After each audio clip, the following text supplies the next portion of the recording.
حل قطع تعلق ہے۔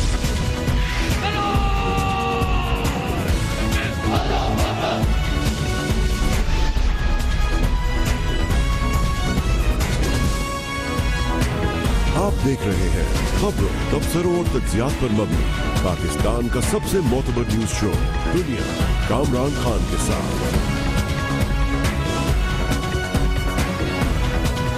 میں ہوں کامران خان۔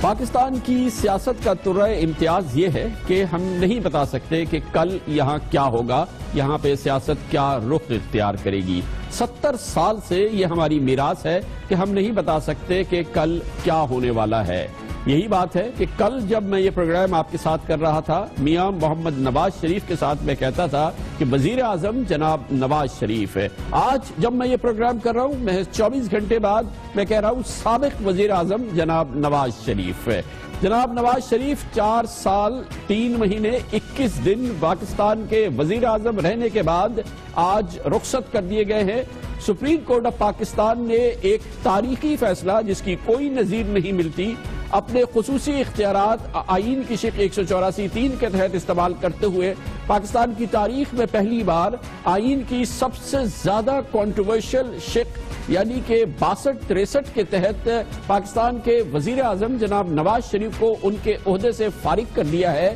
اور ڈکلیئر کیا ہے کہ وہ صادق اور امین نہیں ہیں، اس لیے وہ سیاست کے بھی اہل نہیں ہے۔ اس طرح سے جناب نواز شریف کا 37 سالہ پولیٹیکل کیریئر آج ایک انتہائی شدید بحران کا شکار ہو گیا ہے۔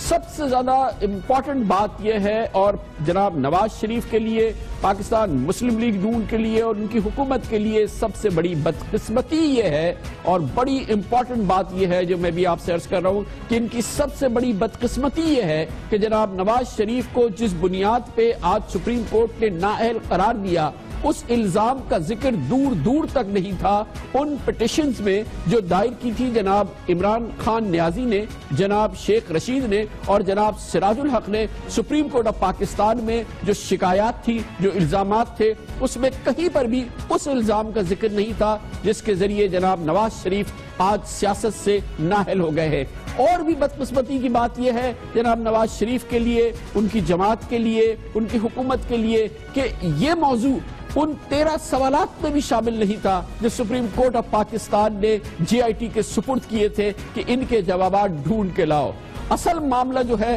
وہ بالکل نہیں تھا، نہ پٹیشنز میں، نہ سپریم کورٹ آف پاکستان کے سوالات میں، اور نہ ہی سپریم کورٹ کی جو اس بارے میں تمام سماعت ہوتی رہی ہے پاناما کیس کے فیصلہ آنے سے پہلے اور اس کے بعد۔ یہ معاملہ یہ ہے کہ جے آئی ٹی جب اس نے تحقیقات شروع کی اور اپنی رپورٹ مرتب کی تو اس نے انکشاف کیا کہ جناب نواز شریف اگست 2006 سے اپریل 2014 تک متحدہ عرب امارات میں کیپٹل FZD کے چیئرمین تھے، ایک کمپنی جو ان کے صاحبزادوں نے فارم کی، اور چیئرمین کی حیثیت سے نواز شریف کی تنخواہ 10,000 درہم ماہانہ تھی، جسے انہوں نے انتخابی گوشواروں میں بطور اثاثہ ظاہر نہیں کیا۔ یہ بات آئی جے آئی ٹی کے ایک رپورٹ میں، اس نے یہ انکشاف کیا۔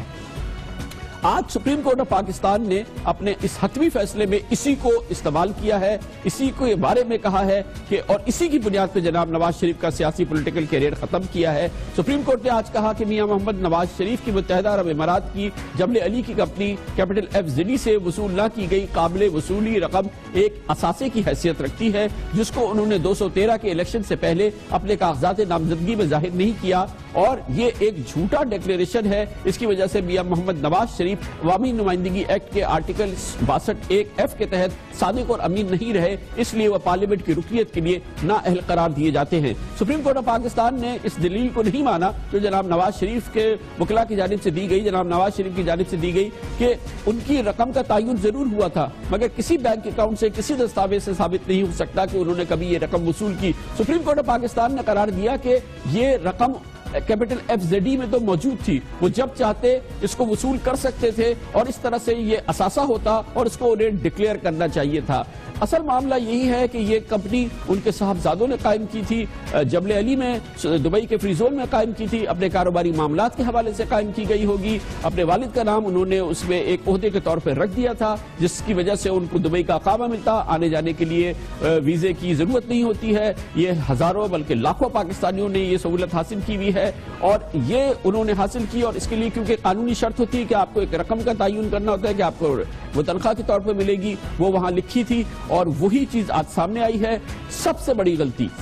غلطی ان کے صاحبزادوں کی ہے، اس صاحبزادے کی ہے جس نے کیپٹل ایف زیڈ ڈی قائم کی، اور اس نے سن 2013 میں جب جناب نواز شریف پاکستان کے وزیر اعظم کا حلف اٹھا رہے تھے، اس ضروری کلیدی انتہائی اہم چیز کو نظر انداز کیا، اور اس معاملے کو کہ ان کی جو پوزیشن تھی کیپٹل ایف زیڈ ڈی میں اس کو ختم نہیں کیا، اس طرف توجہ نہیں دی، اور اس بے توجہی کی وجہ سے، اس انتہائی بڑی غلطی کی وجہ سے آج وزیر اعظم جناب نواز شریف کا political career supreme court of Pakistan نے ختم کر دیا ہے۔ یہ ہے بڑا کلیدی بیک گراؤنڈ، بدقسمتی در بدقسمتی پاکستان مسلم لیگ نون کی، نواز شریف کی حکومت کی، کہ وہ الزامات جو جناب عمران خان، شیخ رشید، جناب سراج الحق نے لگائے، اپنی درخواست میں لگائے، اس کا کہیں ذکر نہیں تھا اس معاملے کا، اور نہ ہی سپریم کورٹ نے جو 13 سوالات متعین کیے جی آئی ٹی کے اس میں ذکر تھا کیپٹل ایف زیڈ ڈی کا، مگر آج جناب نواز شریف کا سیاسی کیریئر جو ہے وہ انتہائی بحران میں ہو گیا ہے، کیونکہ سپریم کورٹ نے نہ صرف نااہل قرار دیا ہے، ان کو وزیر اعظم کے حیثیت سے بھی ہٹا دیا ہے۔ وہ تمام الزامات جو جناب نواز شریف نے لگائے کے خلاف لگائے گئے، عمران خان نے لگائے یا جے آئی ٹی نے لگائے، ان تمام کے خلاف مقدمہ چلانے کے لیے سپریم کورٹ نے کہا ہے، لیکن صرف یہ الزام ایسا ہے جس کو سپریم کورٹ سمجھتی ہے کہ جناب نواز شریف صادق اور امین نہیں رہے، سیاست کے اہل نہیں رہے، وزیر اعظم پاکستان کے اہل نہیں رہے۔ اس صورتحال پر بات کرتے ہیں، اور اس کے لیے ہمیں جوائن کیا ہے ایک بار پھر وفاقی وزیر ریلوے اور جناب نواز شریف کے انتہائی قریبی رفیق جناب خواجہ سعد رفیق نے۔ بہت بہت شکریہ خواجہ صاحب۔ یہ فرمائیے گا کہ بہرحال یہ فیصلہ تو آ گیا ہے، اور آپ نے اور آپ کی جماعت نے کہا ہے کہ فیصلہ قبول ہے، اپنے اعتراضات آپ نے بہت ہی شدت سے بیان بھی کر دیے ہیں، لیکن جس بنیاد پہ فیصلہ ہوا ہے، ابھی میں اپنے ناظرین کو بھی ایکسپلین کر رہا تھا کہ یہ پٹیشنرز کی کسی درخواست میں ذکر نہیں تھا، اس کا جی آئی ٹی کو جو سوالات دیے سپریم کورٹ نے اس میں بھی اس کا ذکر کہیں نہیں تھا۔ یہ جی آئی ٹی کا ایک انکشاف ہے، دبئی کی کمپنی کا معاملہ ہے۔ میں ایک انڈیپینڈنٹ آبزرور کی حیثیت سے سمجھتا ہوں کہ اس میں سب سے بڑی غلطی جو ہے، اس کی میرٹ کے علاوہ جو سب سے بڑی غلطی ہے وہ جناب نواز شریف کے صاحبزادوں کی ہے، جنہوں نے ایک کمپنی قائم کی، ویزے کے معاملے کے لیے انہوں نے فادر کا نام اس میں لکھا، ان کو ایک پوزیشن دے دی۔ 2013 میں جب وہ وزیر اعظم بن گئے، ان کو اس بات کا خیال ہی نہیں آیا کہ یہ مناسب نہیں ہے کہ وہ کسی پرائیویٹ کمپنی میں کوئی عہدہ رکھتے ہو، اس کو ختم کرنا چاہیے تھا انہیں 2013 میں۔ بنیادی غلطی ان کی ہے، باقی ساری آپ لوگوں کی بدقسمتی۔ آپ کا جواب۔ بسم اللہ الرحمن الرحیم۔ کامران خان صاحب، میں نے آپ کا انٹرو سنا ہے سارا، اور آپ نے آپ کی گہری نظر ہے معاملات پہ، اور آپ حکومتوں کو بڑی بے رحمی سے ایکسپوز بھی کرتے رہتے ہیں، آپ اس معاملے میں کبھی کنسیشن نہیں کرتے، اور آج بھی آپ نے بڑی جرات کا مظاہرہ کرتے ہوئے اس مقدمے کا پوسٹ مارٹم کر ڈالا ہے میری نظر میں۔ یہ کہا جا سکتا ہے کہ حسن سے کوئی چوک ایسی ہو گئی ہوگی، لیکن میں سمجھتا ہوں کہ چوک بھی نہیں ہے، کیونکہ اقامہ جس کا ذکر کیا گیا اسے تو 2013 کے کاغذات میں شو کر دیا گیا۔ اب یہ کوسچن آف لا ہے، اور یہ پہلی بار پاکستان میں رائز ہوا ہے۔ ہمارے ساتھ ہر کام پہلی بار ہونا ہے، اور میاں نواز شریف صاحب کے ساتھ بھی ہر کام پہلی بار کیا جانا ہے کہ جناب یہ ایک دستاویز ہے، ایک معاہدہ ہے، یہ تنخواہ آپ کا حق بنتی تھی، اس کا ثبوت نہیں ہے کہ آپ نے لی ہے یا نہیں لیا ہے، نہ اس ثبوت کو دیکھنے کی کوئی ضرورت ہے، لیکن چونکہ یہ ایک دستاویز ہے، آپ یہ تنخواہ لے سکتے تھے، آپ نے اس کا ذکر نہیں کیا تو آپ نااہل قرار پا گئے ہیں۔ یہاں تو بھائی صاحب اہل بچے گا کوئی نہیں، اور نااہلیت کا اگر یہ والا آرا چلانے کی کوشش کی گئی تو صرف سیاستدان کیا، پاکستان کا کوئی پالیسی میکر بھی نہیں بچے گا، اور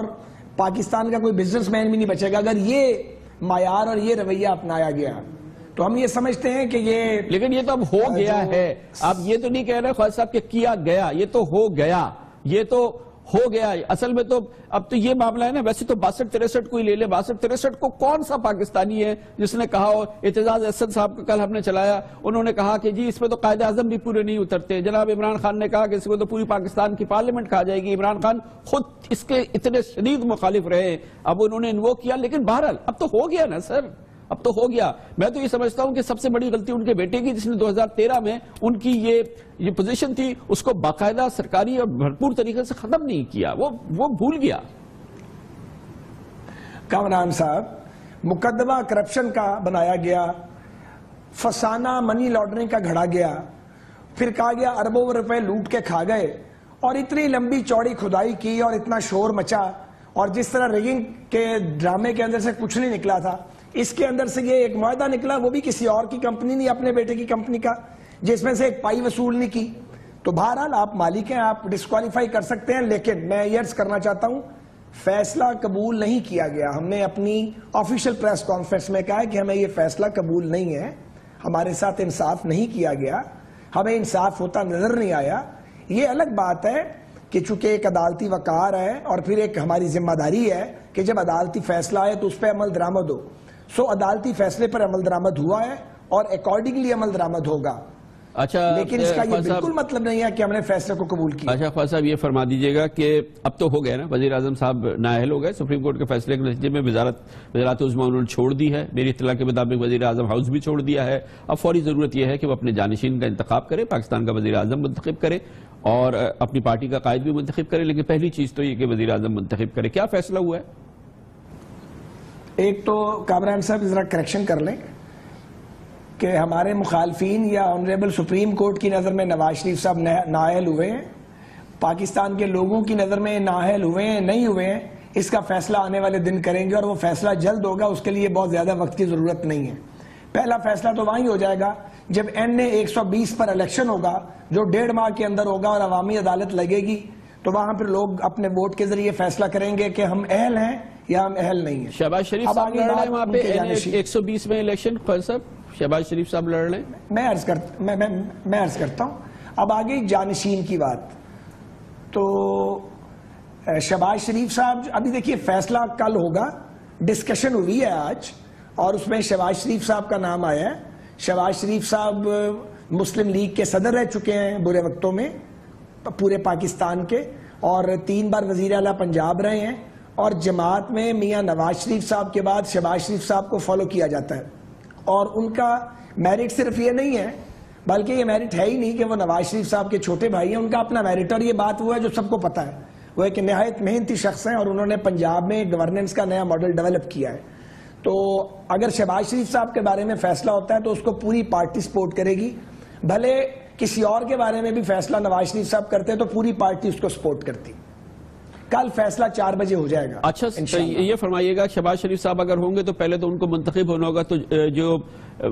بیچ کا پیریڈ ہے اس کے لیے کوئی فیصلہ ہوا ہے کہ کون 45 دن تک وزیر اعظم بنے گا, جو کہ قائد ایوان کا اس کو حلف لینا ہوگا؟ 45 یا 50 دن کے لیے ہماری پارٹی کے جو 3-4 سینئر لوگ ہیں جن کی پارلیمنٹری پالیٹکس سب سے زیادہ ہے, ان میں سے کسی ایک کو فائنل کیا جائے گا, اور میں اس وقت نام نہیں لینا چاہوں گا, اس کا فیصلہ بھی کل ساتھ ہی ہوگا. یہ بتائیے گا خواجہ صاحب, پرسوں آپ سے بڑی تفصیلی بات ہوئی تھی, آج چودھری نثار علی خان صاحب تشریف لے آئے وزیر اعظم ہاؤس میں, آج انہوں نے کافی گھنٹے گزارے, ان کے حوالے سے بتائیے کہ کیا پیش رفت ہے, وہ ہیں ممکنہ امیدوار 45 دن والے؟ نہیں, چودھری نثار علی خان صاحب میرے علم کے مطابق وزیر اعظم کے امیدوار نہیں تھے, اور اس کا اعلان انہوں نے 1 روز پہلے اپنی پریس کانفرنس میں بھی کر دیا تھا. اب تازہ ترین فیصلہ کیا سامنے آتا ہے پارٹی کا, یہ کل ہی پتہ چلے گا. ویسے چودھری نثار علی خان صاحب کے ساتھ آج کیا معاملات رہے؟ چودھری نثار علی خان صاحب کی اور میاں صاحب کی پرانی محبت ہے, اور وہ پرانی محبت آج پوری طرح چھلک رہی تھی, اور یہ تو نہیں ہو سکتا کہ لیڈر پہ اتنا بڑا امتحان ہو اور ساتھی جو ہیں ان میں ان کے جذبے میں کوئی کمی ہو. سو اس فیصلے نے, اور اس ایسے فیصلے نے جو میں سمجھتا ہوں جس نے پاکستان میں جمہوریت پر بھی سوالیہ نشان لگائے ہیں, اور منتخب وزراء اعظم کی فیٹ پر بھی نشانات لگے ہیں, کوسچن مارک لگے ہیں, اس نے ہماری پارٹی کو پہلے سے بھی زیادہ جوڑ دیا اور مضبوط کر دیا, اور ہمارے کارکن سے لے کے ہماری لیڈرشپ تک سارے جو ہمارے رینکس اور ہمارے کیڈر ہیں وہ ایک ہیں اس کے اوپر اس وقت. بہت بہت شکریہ.